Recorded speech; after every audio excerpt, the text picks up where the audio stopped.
You're listening to Cyber 94 Podcast. If you want to break into cybersecurity with real-life experience, go to cyber94.com. Chloe, with all the excitement around Black Friday and the holiday season kicking off, it feels like everyone is online hunting for the perfect deal. But, according to a new report, we're not the only ones hunting. You're right, Ben. It seems cybercriminals have marked their calendars, too.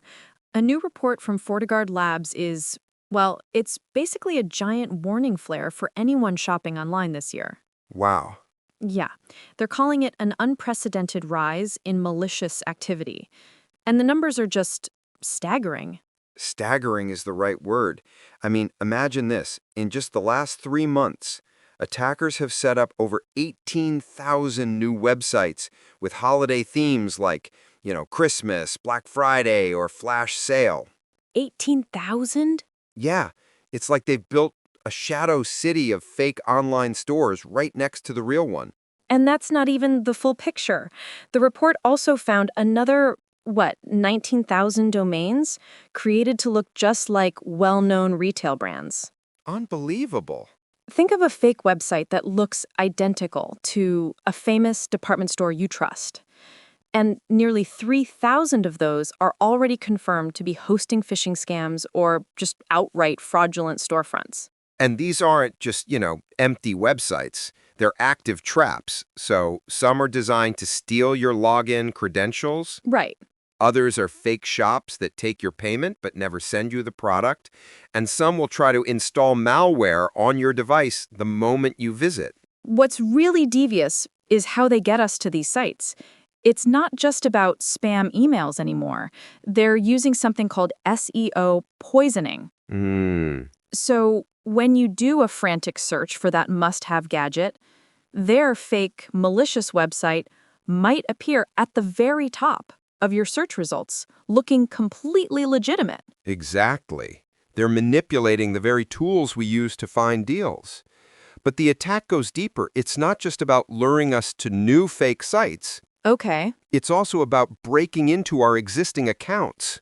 The report highlights that there are 1.57 million stolen login accounts for major e-commerce sites actively being sold on underground markets right now. 1.5 million accounts? That's terrifying. It's like a criminal found a master key that opens 1.5 million different front doors. How are they even getting all that data?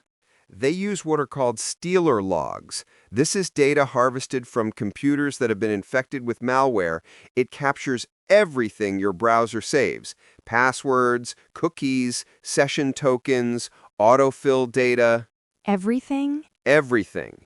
Criminals buy these logs and then use automated software to try those credentials on hundreds of popular shopping sites, hoping for a match.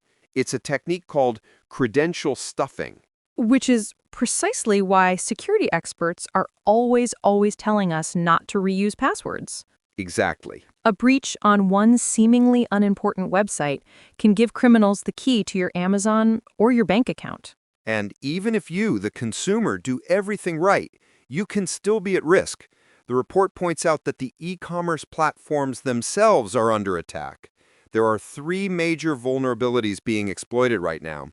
One in Adobe Magento, a huge e-commerce platform, has already led to 250 stores being compromised. Wow. It lets an attacker hijack a customer's session or even take control of the store's server.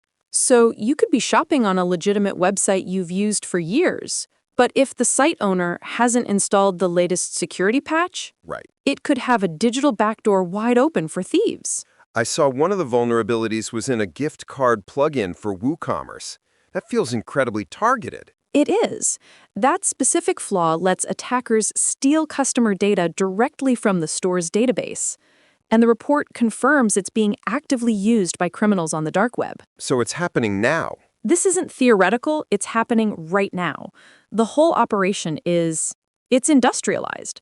Attackers are using AI-powered tools and massive proxy networks to automate their attacks. It's so cynical, it's almost hard to believe.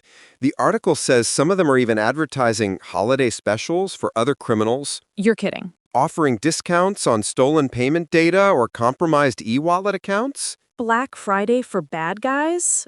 It just shows you this is a business, not a hobby. So, Chloe, this all sounds incredibly bleak. Let's shift to what people can actually do to protect themselves. What's the game plan for shoppers? The good news is that the core advice still works. It's just more important than ever to follow it. First, be incredibly suspicious of unsolicited deals that land in your email or text messages. Don't click the link. Right. Instead, type the store's web address directly into your browser. And when you're on a site, double check that URL. Is it spelled correctly? Yes. Is there a padlock icon and HTTPS at the beginning? Scammers love to use subtle misspellings like Amazon with a 0 instead of an O. Absolutely.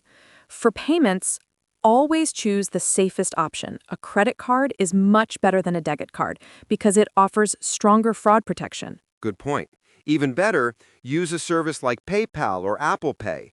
It acts as a middleman and doesn't expose your card details to the seller. And a crucial one for this time of year, avoid doing your shopping on public Wi-Fi. Oh, for sure. That free connection at the airport or coffee shop is an open playground for anyone trying to snoop on your traffic.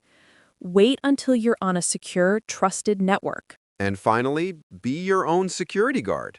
Check your bank and credit card statements frequently, daily if you can, during this high-risk period. Daily? Yes, daily. The sooner you spot a fraudulent charge, the easier it is to resolve. It really comes down to slowing down. The holiday rush creates a sense of urgency, and that's what scammers prey on. They want you to click before you think. That's the perfect way to put it. The best deal is one that doesn't end with your identity being stolen. So, as we all head into this busy shopping season, we want to leave our listeners with a question to think about.